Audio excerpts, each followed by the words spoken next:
have two questions to answer today from someone. One of them says, "Hi, I'm a freelancer and I get money from gigs. Do these gigs count as income? Where do I report them on my tax return? How do I even know I owe taxes on any of them?" That is one person. Another person told me, "Hi Jovia, tell me how you determine taxable income."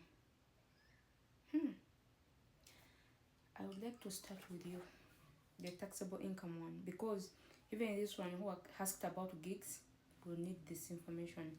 I may probably do 2 videos. Let's start with you, who wants to know how we come up with the taxable income. Taxable income is a net result, by the way. We start by getting your gross income. Gross income includes all income from your salaries and wages. That is where we see your W2, W3s. We also see all income from sources like miscellaneous, non-employment compensation, unemployment compensation, refunds, interest income like the 1099 NIT, dividend income, the retirement income where you get pension, the social security income. So gross income contains all your income from all sources, be it taxable or non-taxable.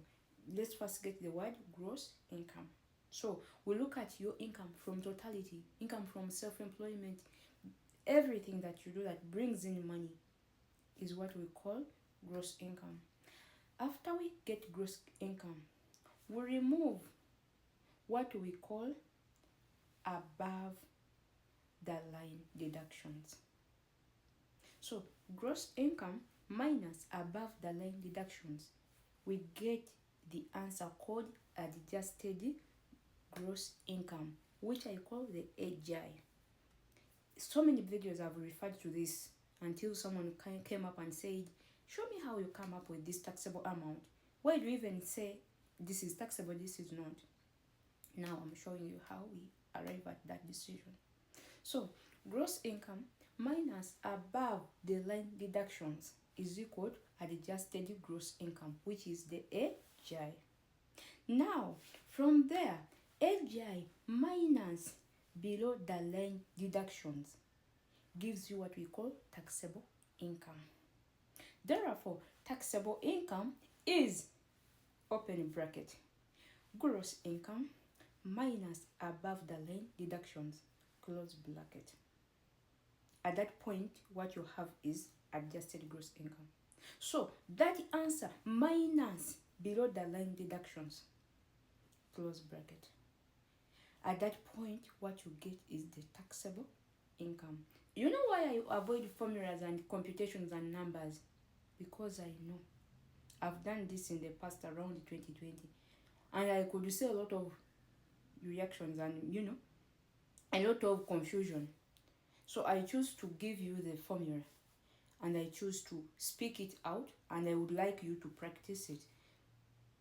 Of course, so many say, "Oh, what if you get a board and you show us all this?" I would love to do that if only I had time, because it's not hard for me to do. It's not hard if I can write all your questions, if I can write all these concerns that come my way, and I say, okay, I'll speak about these topics. It shouldn't be hard for me to just show you the computation here or show you the formula. But I choose to speak this out because everybody's case is different.